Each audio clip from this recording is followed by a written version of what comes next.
Terima kasih, Anda masih bersama kami Damai Nusaku. Tema kita yang kita angkat di kesempatan kali ini adalah tema yang sangat luar biasa sekali. Masjid adalah tempat untuk membentengi umat Islam daripada pemikiran-pemikiran yang menyimpang.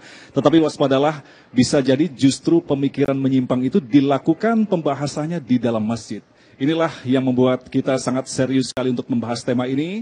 Bahkan di beberapa waktu yang lalu, yaitu tepatnya pada hari Rabu tanggal 8 Agustus, ada seminar internasional yang dilaksanakan oleh Al-Azhar Indonesia bekerja sama dengan Rabitah Al-Islam, Al-Alam Al-Islam, yang mengangkat tema ini. Dan inilah hasil daripada wawancara saya dengan Bapak Hidayat Nurul Wahid. Selamat menyaksikan.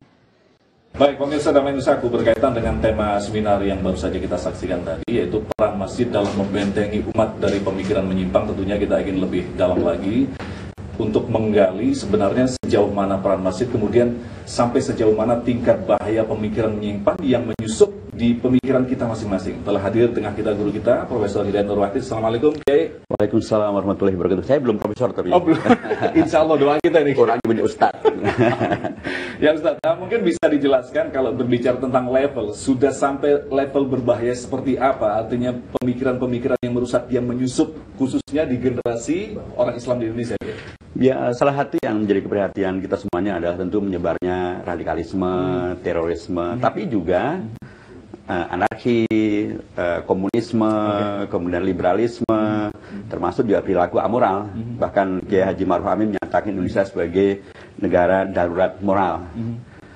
Dan mengapa bisa terjadi begitu? Karena umat beragama, termasuk umat Islamnya, ya tidak lagi mementingkan moral, dan tidak lagi mementingkan bagaimana agar umat terjaga akidahnya sehingga tidak terjebak menjadi sekuleris, menjadi liberalis, menjadi komunis, separatis, termasuk menjadi radikalis. Jadi, nah masjid tentu saja sesuai dengan namanya, dari filosofi maknanya masjid itu kan luar biasa. Masjid itu adalah tempat sujud. Tempat sujud. Sujud itu adalah, kalau dalam bahasa Rasulullah adalah aqrabu ma baina abdi wa rabbihi inda sujud. Posisi yang paling dekat antara hamba dengan Allah adalah ketika dia sujud. Ketika kita sujud, pertama perilaku sujud itu sendiri menandakan bahwa kita sepenuhnya taat pada Allah, mengikuti Rasulullah. Logika kita bukan lagi logika sekuleris, liberalis, apalagi ateis, apalagi radikalis. Kita tunduk patuh pada Allah Subhanahu wa taala. Dan itu pasti menghadirkan sikap hidup yang tawadhu, sikap ketertundukan total. Ketertundukan total. Mana ada orang sujud kok sombong. Mana ada orang sujud kok apalagi sombong pada Allah, menjadi ateis, menjadi liberalis. Mana ada orang sujud kok tidak bermoral, kemudian melakukan korupsi, melakukan tindakan amoral. Tidak mungkin.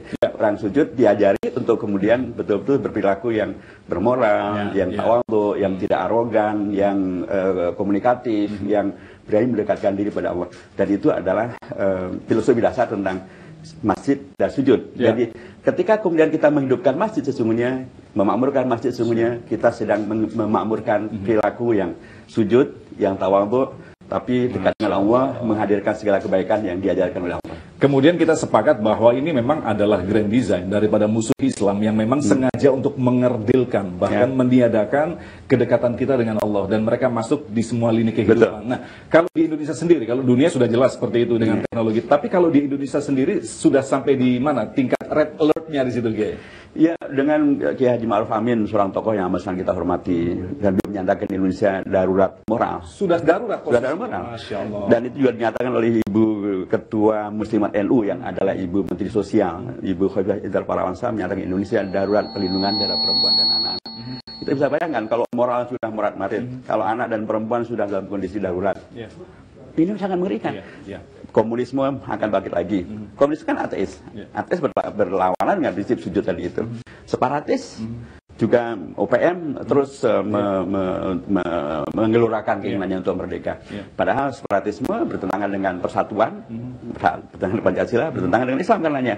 Jadi sekali lagi ini beragam hal yang ketika kemudian kita berada dalam seminar internasional untuk menghadirkan peran masjid, sesungguhnya kita sedang diingatkan tentang sesungguhnya di tengah kita semuanya ada solusi, yaitu dengan memakmurkan masjid. Pemakmuran masjid itu dalam bentuk seperti apa? Bukankah selama ini memang kita sudah melakukan pemakmuran masjid dalam sektor yang terkecil barangkali? Kemudian ada silabus lokal di situ. Nah, ini sampai ada kehadiran pejabat-pejabat tinggi negara bahwa ini adalah masalah yang sangat serius sekali.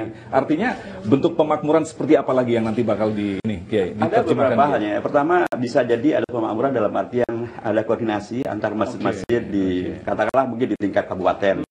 atau tingkat provinsi paling tidak. Sehingga dengan demikian maka masjid itu bisa saling bertahun, bekerja sama, bagaimana memaksimalkan peran masjid, bagaimana menghadirkan tema-tema yang akan bisa menyelesaikan permasalahan umat, menyemangati umat, menghadirkan solusi bagi permasalahan mereka, itu satu. Nomor dua juga bagaimana menyegarkan kembali ingatan umat tentang apa sih sesungguhnya yang bisa terjadi secara positif kalau kita memahami masjid dengan benar. Misalnya, banyak orang mengira bahwa Islam tidak terkait dengan yang sepenuhnya adalah kebersihan. Sehingga kemudian, mohon maaf, kalau orang membuat tentang survei tentang negeri yang Islami, selalu yang paling bersih adalah bukan negara Islam. Persis. Nah, padahal masjid mengajarkan tentang kebersihan, masuknya tentang kebaikan. Harus suci sebelum sholat. Masuknya harus suci.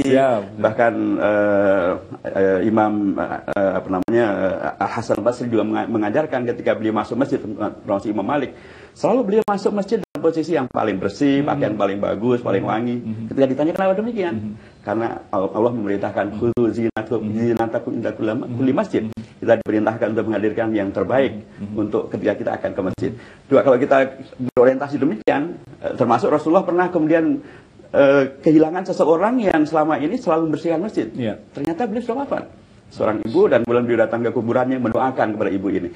Artinya kalau kemudian orientasi bahwa masjid ternyata adalah tempat di mana kita membersihkan diri dengan wudu, tempat membersihkan lingkungan dengan membersihkan masjid, tempat menghadirkan citra diri yang bersih dengan seperti yang disampaikan oleh Imam Hasan Basri maupun Imam Malik bin Anas. Ini akan memberikan sebuah pendekatan yang berbeda. Orang yang bersih, lingkungannya yang bersih, penampilan yang baik dan bersih, saya yakin itu tidak mungkin menjadi radikal, tidak mungkin menjadi teroris, tidak mungkin menjadi kemudian melawan Allah Subhanahu Wa Taala. Itu makna kayak demikian sering dilupakan. Nomor dua, kita juga sering lupa bahwa kalau kita berangkat ke masjid dan guna sholat berjamaah, kita sesungguhnya sedang melaksanakan prinsip demokrasi yang luar biasa. Masya Allah. Di sana kita bisa tahu yang imam bisa siapa saja. Imam memimpin dan arahannya diikuti. Tapi kalau imam lupa, diingatkan. Dan dia kemudian akan mengikuti apa yang kemudian diingatkan oleh makmumnya. Makmum pun diberi ruang untuk aktif berperan serta.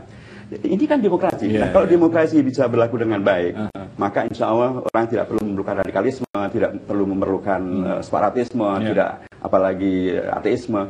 Jadi masjid perlu disegarkan kembali pemaknaannya, supaya dengan demikian maka kita bisa menghadirkan masjid yang bisa membentengi umat dari beragam permasalahan. Artinya kita sudah punya materi dari dulu yang telah diciptakan oleh founding father kita. Dan di situ para ulama besar loh.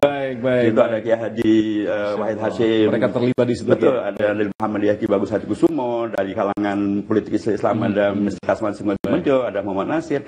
Mereka sudah mewariskan kepada kita nilai-nilai yang luar biasa. Tinggal bagaimana mengisinya, mengaktualisasikannya dalam semangat reformasi melalui masjid-masjid kita. Intinya forum ini adalah semacam refreshment bagi kita untuk mengingatkan kembali fungsi masjid yang sangat penting sekali. Baik, tetaplah bersama Damai Indonesiaku.